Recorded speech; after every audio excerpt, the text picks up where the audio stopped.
1947 को हमारा देश आज़ाद हुआ। आज के दिन हम इन स्वतंत्रता सेनानियों को श्रद्धा सुमन अर्पित करते हैं, जिन्होंने आज़ादी की लड़ाई में अपने प्राणों की आहुति दी। उनके उच्च आदर्श आज भी हम सबों के लिए प्रेरणा के स्रोत हैं। मैं उन वीर जवानों को भी नमन करता हूं, जो बहादुरी से देश की सरहदों की सुरक्षा कर रहे हैं। उनके बलिदान को कभी भुलाया नहीं जा सकता है। देश की रक्षा करने वाले भारतीय सेना का हम अभिनंदन करते हैं। इतिहास इस बात का गवाह है कि बिहार ने स्वतंत्रता आंदोलन में अग्रणी भूमिका निभाई। बिहार के लोगों ने हमेशा राष्ट्र निर्माण में बढ़ चढ़कर हिस्सा लिया है और देश के लोकतंत्र को मजबूती प्रदान की है। आप सब जानते हैं कि 24 नवंबर वर्ष 2005 को हमारी सरकार बनी थी। सर्वप्रथम राज्य में कानून व्यवस्था को ठीक किया गया।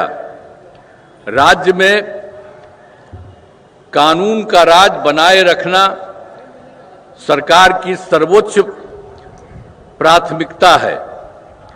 सरकार द्वारा अपराध नियंत्रण एवं विधि व्यवस्था संधारण के लिए सभी आयामों पर योजनाबद्ध तरीके से काम किया गया है और वर्ष 2005 में बिहार में पुलिस बल की संख्या मात्र 42,481 थी, 481 थी, जो जरूरत के हिसाब से बहुत कम थी।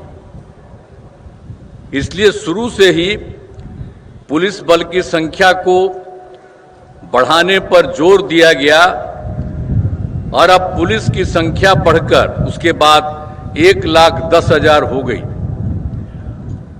अब उसके बाद 2023 में पुलिस बल की संख्या को और बढ़ाने के लिए 2,29,000 तय किया गया है। अब उसके लिए काम शुरू हो गया है और जो काम शुरू हो गया है तब पुलिस बल की संख्या 1,31,000 हो गई है और नियुक्ति तेजी से जारी है। हमने ये कहा कि बहुत तेजी से इस काम को करिए और यही काम जो किया था कि अब पहले तो 1,10,000 हुआ था और उसी के बारे में तय किया कि इसको और बढ़ाएंगे या 2,29,000 तय किया जाएगा। तो अभी एक ही राउंड हुआ है, लेकिन उसके बाद हमने सब लोगों को कहा है कि इसको और तेजी से करिए ताकि उतनी संख्या जो कह रहे हैं हम लोग 2,29,000 वो जल्दी हो जाए। तो इसके लिए भी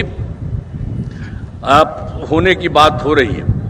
और राज्य में वर्ष 2005 की तुलना में हत्या, डकैती, लूट और फिरौती हेतु अपहरण की घटनाओं में बहुत कमी आई है। अब किसी प्रकार के डर एवं भय का वातावरण नहीं है। लोग देर रात तक बाजार हाट का काम कर रहे हैं। लोग बिना डर भय के हर जगह आ जा रहे हैं। अब इसके बाद सर्वप्रथम शिक्षा एवं स्वास्थ्य के क्षेत्र में विशेष ध्यान दिया गया। पहले बहुत कम स्कूल थे, जब हम लोगों की सरकार बनी उसके बाद क्या हाल था। पहले बहुत कम स्कूल था, शिक्षकों की काफी कमी थी और जिसके कारण स्कूलों में ठीक से पढ़ाई नहीं होती थी। तो बड़ी संख्या में नए स्कूल खोले और नियोजित शिक्षकों की बहाली हम लोगों ने की और शिक्षा को बढ़ावा देने हेतु लड़के लड़कियों के लिए पोशाक एवं साइकिल योजना चलाई गई है। आप सब जानते हैं कि कितना ज्यादा किया गया भाई। आखिर शिक्षा को बढ़ावा देने हेतु लड़के लड़कियों के लिए पोशाक एवं साइकिल योजना चलाई और सभी पंचायतों में उच्च माध्यमिक विद्यालय खोले गए। लड़कियों को 12वीं पास करने पर 25,000 रुपये तथा ग्रेजुएट पास होने पर 50,000 रुपये की राशि दी गई है। अब लड़कियां भी खूब बढ़ रही हैं और स्कूलों में लड़के लड़कियों की संख्या लगभग बराबर हो रही है। तो वर्ष 2023 में बिहार लोक सेवा आयोग द्वारा 2,56,000 सरकारी शिक्षकों की बहाली की गई है। अब हम लोगों ने फिर बढ़ा दिया। अब पहले जो था 2006 में हमने कहा था कि नहीं आप ही लोग बहाल करिए, तो उसकी संख्या रही है 3 लाख बने, उसके 68,000 तो नियोजित शिक्षक बने।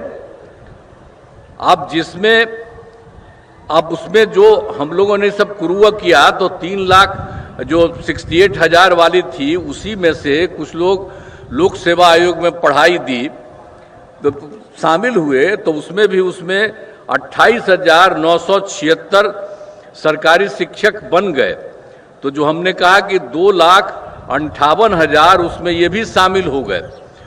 तो इसलिए 3 लाख जो 68,000 था वो हो करके अब 3,39,000 और 24 नियोजन शिक्षक शेष बचे।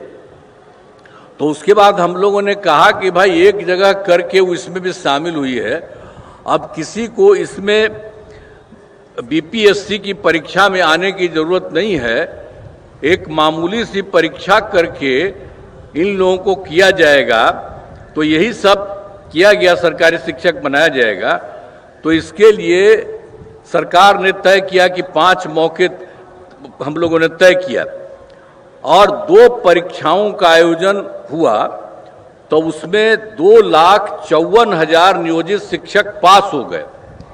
अब उसके बाद बच गया है मात्र 85,000 शेष बच गए हैं। हाल ही में तीसरी परीक्षा भी हुआ है, 5 के बारे में बात था, तो अभी तीसरी परीक्षा भी हुआ है लेकिन उसका कोई रिजल्ट अभी नहीं आया है और उसके बाद अगला 2 बार भी बहुत जल्दी कराया जाएगा। तो अब कुल मिला करके तो जो अब उसमें से मामूली परीक्षा में जो हम लोगों ने 2,24,000 कर दिया और दूसरी बात जो पहले हम लोगों ने करवाया था लोक सेवा आयोग में बीपीएससी में 2,58,000, तो ये दोनों मिल करके अब कुल मिलाकर सरकारी शिक्षकों की संख्या 5,12,000 हो गई है। तो ये सब एक एक तरह से काम किया जा रहा है और शुरू से ही सभी स्वास्थ्य सेवाओं में सुधार किया गया है। पहले स्वास्थ्य व्यवस्था बहुत खराब थी। प्राथमिक स्वास्थ्य केंद्र में इलाज के लिए प्रति माह मात्र 39 मरीज ही आते थे, यानी प्रतिदिन एक दिन में 1 या 2 मरीज आते थे। पहले क्या हुआ था, जो हम लोगों का हुआ था उसके पहले 25 के पहले से जो लोग थे तो उनको क्या हाल था, यही था। फिर हम लोगों ने 2006 से अस्पतालों में मुफ्त दवा और इलाज की पूरी व्यवस्था की है। और अब जानते हैं, ये जानना चाहिए कि अब प्राथमिक स्वास्थ्य केंद्र में हर महीने औसतन 11,600 मरीज आते हैं। अब उतना कम आता था और कितना एक दिन में आता था, 1 या 2। अब सब जगह इतनी संख्या हो गई। तो प्राथमिक शिक्षा केंद्र में आपको बता रहे हैं हर जगह ये सब काम किया। अब इसके अलावे जो 6 मेडिकल कॉलेज थे पहले से, ये सरकार जो दूसरी हम लोग पहले वाला ही थे उसमें कुछ नहीं बना था, वो पहले से बना हुआ था 6 मेडिकल कॉलेज। उसके बाद हम लोगों ने बनाना शुरू किया तो अभी तो काफी पहले 12 हो गया है, लेकिन 21 जिलों में नए मेडिकल कॉलेज बनाए जा रहे हैं, वो भी जल्दी होगा। लेकिन उसके बाद जो 7 था, कहीं कहीं हो गया था, कहीं छोटी जगह थी, उसके बारे में भी हम लोगों ने तय किया कि नहीं 7 जिलों में भी मेडिकल कॉलेज बनाए जाएंगे। अब वो भी सब तय कर दिया गया है। अब पटना मेडिकल कॉलेज अब वो तो कर रहा है तेजी से, वो सब काम भी हो ही रही है। तो पटना मेडिकल कॉलेज एवं अस्पताल में जो 6 ही था, तो अब जो पटना मेडिकल कॉलेज अस्पताल को 5400 बेड तथा अन्य 5 पुराने मेडिकल कॉलेज को 2500 बेड का किया जा रहा है। यह हम लोगों ने यह भी तय किया। और आप जानते हैं हम बराबर जाकर के पटना मेडिकल कॉलेज देखते रहते थे पहले, आज भी देख रहे हैं। तीसरा राउंड भी हो गया है, अब 5 राउंड में उसको पूरा का पूरा कर देना है 5400 बेड। और कितना जो देख रहे हैं, अगर जाइएगा तो सब लोग आप लोगों को हम कहेंगे, सब जितने हम जाते हैं तो आप लोग भी तो आते ही है कोई ना कोई, तो जा करके देखिए कि कितना बड़ा मेडिकल कॉलेज हम लोग पटना मेडिकल कॉलेज का बनवा रहे हैं। और उसी तरह से जो पुराना वाला जितना था, तो 5 जो पहले वाला था उसको भी ठीक बनाया जा रहा है। और उसके बारे में भी कह दिया है कि उसके लिए 2500 बेड बनाया जाएगा। और एक जो यहाँ था Indira Gandhi institute of medical science IGIMS Patna में, तो उसमें तो कोई कुछ नहीं होता था, तो उसके लिए भी हम लोगों ने देख करके पूरा किया। और उसको भी हम कह दिए कि 3000 बेड का बनाया जाएगा। वहां देखिए कितना काम हो रहा है और कितना ज्यादा उसमें हम लोगों ने जगह बना दिया। अब कितना ज्यादा वहां पर जा रहे हैं इलाज के लिए, तो बहुत अच्छा हुआ। तो ये तो सबका कर ही दिया गया है और बिल्कुल, और नया जो बन रहा है वो काफी अच्छा बन रहा है। अब राज्य में सड़कों पुल पुलियों का निर्माण कराया गया है। राज्य के सुदूर क्षेत्रों में 6 घंटे में पटना पहुंचने के लक्ष्य को, तो जो बात हुआ था हम लोगों ने पहले किया था 2016 में ही सड़कों और पुल पुलियों का, तो 6 घंटे में दूर से यहां आ जाता था। लेकिन उसके बाद फिर हम लोगों ने और कराया इसको करने का, तो अब सबसे दूर से पटना आने में अब हो गया है 5 घंटा। तो इसके लिए हम लोग और करवा रहे हैं कि इसी तरह से और अच्छे ढंग से सब जगह से हो। अब उसके बाद जो वर्ष 2015 में हम लोगों ने क्या किया, 7 निश्चय के तहत किया, अनेक काम किया गया, बहुत सारा काम किया गया। तो हर घर तक बिजली, हर घर नल का जल, हर घर शौचालय था, टोलों में पक्की सड़कों को जोड़ने का काम पूरा हो गया है। जो नई बसावटें घर बन गए हैं उनमें ये काम कुछ भी दिनों में पूरा करा लिया जा रहा है। अब जिसका भी घर टूट गया या कोई नया घर बनाया उसके लिए भी बनाया जा रहा है और सब कुछ किया जा रहा है। और फिर 2020 में भी 7 निश्चय 2 के तहत सभी योजनाओं पर काम चल रहा है। अब इनमें ग्रामीण सोलर स्ट्रीट लाइट, हर खेत तक सिंचाई का पानी, टेली मेडिसिन, बाल हृदय योजना पर तेजी से काम चल रहा है। अब उसके बाद हम लोगों के सरकार द्वारा युवाओं को सरकारी नौकरी एवं रोजगार उपलब्ध कराया गया। अब पहले क्या था, शुरू में हम लोगों ने तो कर दिया था 8 लाख से अधिक युवाओं को सरकारी नौकरी, लेकिन 2020 में हम लोगों ने तय किया 7 निश्चय 2 में कि 10 लाख नौकरी और 10 लाख रोजगार देना तय किया। लेकिन आपको बता दें कि अब 10 लाख नौकरी वाला काम हो चुका, तो अब हो रहा है कि धीरे धीरे बढ़ेगा तो एक लगभग 12 लाख भी हो जाएगा। और 10 लाख रोजगार जिसको किया गया तो उसमें जो बढ़ने लगा, तो अब क्या था, पहले सोचा जा रहा था कि 38 होगा, लेकिन अब इस बार 39 तक हो गया, यानी अब इतना हो गया। तो अब 50 सोचा जा रहा था, तो एक का तो हो गया। इसके बाद आप समझ लीजिए 10 लाख रोजगार तो पूरा हो गया है, बाकी जो किया जा रहा है तो 50 लाख से भी अधिक सरकारी नौकरी और रोजगार होगा। तो एक एक तरह से ही काम होगा। और उसके बाद हम लोगों ने तय कर दिया है, जो हम लोगों ने 2020 में तय किया था 7/7/2 में कि 10 लाख नौकरी या 10 लाख रोजगार, तो अब उसके बाद तो बढ़ ही रहा है, 50 से भी ज्यादा हो जाएगा। तो ये 10-10-20 ही न था किया था, अब उसके बाद इतना हो रहा है। अब उसके बाद हम लोगों ने तय किया है कि इसके अगले 5 वर्षों में, इसके बाद जो होगा तो उसके अगले 5 वर्षों में 1 करोड़ युवाओं को नौकरी और रोजगार देना तय किया जाएगा। ये भी तय कर लिया गया कि उन सबको भी इतना किया जाएगा, इतना बढ़ाया जा रहा है। अब पहला समष्टीकरण पर जोर दिया गया। अब आप तो जानते ही हैं कि इसके लिए हम लोगों ने क्या किया। सबसे पहले तो 2006 में ही पंचायती राज संस्थाओं का, और फिर 2007 में नगर पर भी लगाने के लिए जो हमने बोल दिया, घरों पर सोलर लगाया जाएगा। अब मैं कुछ नई घोषणाएं करता हूं। राज्य में नौकरी के लिए आयोजित होने वाली प्रारंभिक प्रतियोगिता परीक्षाओं में परीक्षा शुल्क को घटाकर मात्र 100 रुपये कर दिया जाएगा तथा मुख्य परीक्षा में कोई परीक्षा शुल्क नहीं लिया जाएगा। और दूसरी बात और किया जा रहा है, बिहार में नए उद्योग लगाने के लिए विशेष सहायता दी जाएगी और इसके अंतर्गत कैपिटल सब्सिडी, ब्याज सब्सिडी तथा GST के लिए दिए जाने वाले प्रोत्साहन राशि को दोगुना किया जाएगा। फिर और उसके बाद उद्योग लगाने के लिए सभी जिलों में जमीन की व्यवस्था की जाएगी तथा ज़्यादा रोजगार देने वाले उद्योगों को मुफ्त में जमीन दी जाएगी। और उसके बाद उद्योग लगाने हेतु आवंटित भूमि से संबंधित विवादों को समाप्त किया जाएगा।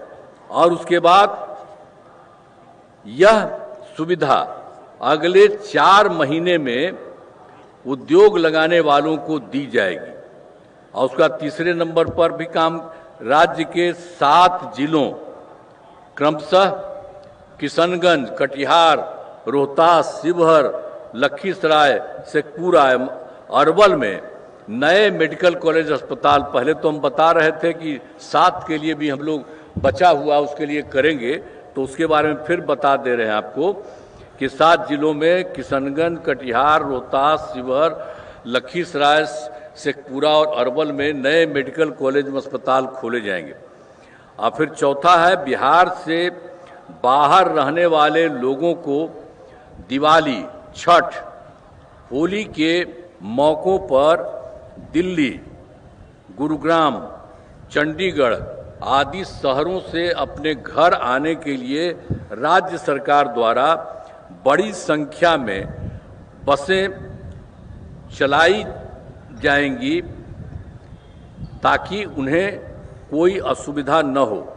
साथ में पर्याप्त संस्था में विशेष ट्रेन चलाने के लिए केंद्र सरकार से अनुरोध किया जाएगा।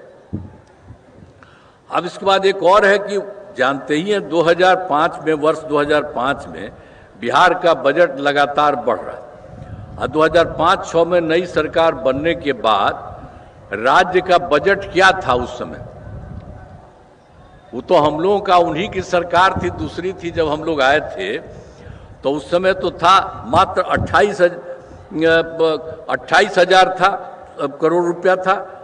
लेकिन उसके बाद 6 में फिर हम लोगों का सब कुछ 6 में चला, तो 6-7 में बढ़ा करके 37,000 करोड़ रुपए किया गया। तो शुरू हम लोगों ने किया और हर साल लगातार बढ़ाते गए और अब इतना बढ़ गया है कि इस बार 3,16,000 करोड़ रुपए से अधिक हो गया। हर जगह से लोगों को फायदा। और बिहार के विकास के लिए हम आदरणीय प्रधानमंत्री श्री नरेंद्र मोदी जी के नेतृत्व वाली केंद्र सरकार का पूरा सहयोग मिल रहा है। और इस सरकार ने, केंद्र ने कितना अच्छा काम किया है बिहार के लिए। तो ये सरकार जो बनी इस बार, और उसके बाद तुरंत ही जुलाई में 2024 के बजट में बिहार को विशेष आर्थिक सहायता के रूप में सड़क, उद्योग, स्वास्थ्य, पर्यटन, बाढ़ नियंत्रण के लिए बड़ी राशि देने की घोषणा की गई। और उसके बाद फरवरी 2025 के बजट में बिहार में मखाना बोर्ड की स्थापना, ग्रीनफील्ड एयरपोर्ट की स्थापना, पश्चिमी कोसी नहर के लिए वित्तीय सहायता और राष्ट्रीय स्तर के खाद्य प्रसंस्करण संस्थान की स्थापना एवं पटना IIT के विस्तार की घोषणा की गई। तो पहले तो 24 में कर दिया और उसके बाद फिर इन्होंने, केंद्र सरकार ने 25 में भी कर दिया। और इसके बाद फिर अभी हाल में काम और हुआ, केंद्र सरकार द्वारा वर्ष 2018 से, और उसमें तो कुछ ही राज्यों में खेलो इंडिया यूथ गेम्स का आयोजन किया गया था, लेकिन उन्होंने बिहार के लिए भी किया। इस वर्ष खेलो इंडिया यूथ गेम्स 2005 के आयोजन का जिम्मा बिहार को मिला, जो गौरव की बात है। और हम बताना चाहते हैं कि इन खेलों का आयोजन बहुत अच्छे ढंग से किया गया है हाल ही में। और उसके अलावे तो और भी बहुत अच्छा काम किया है केंद्र सरकार ने। जाति आधारित गणना कराने का निर्णय लिया, जो बहुत ही अच्छा चीज है। तो इन सब के लिए हम आदरणीय प्रधानमंत्री श्री नरेंद्र मोदी जी का आभार व्यक्त करते हैं और उनको मैं धन्यवाद देता हूं कि उन्होंने भी सबके लिए बहुत अच्छा काम किया। और उसके बाद अंत में यही है कि सरकार की कामना है कि समाज में सद्भाव एवं भाईचारा का माहौल कायम रहे। सभी चुनौतियों के बावजूद हमारा राज्य प्रगति के पथ पर अग्रसर है। हमारा अतीत गौरवशाली है और विरासत समृद्ध है। हम इसी ऊंचाई को फिर से प्राप्त करना चाहते हैं।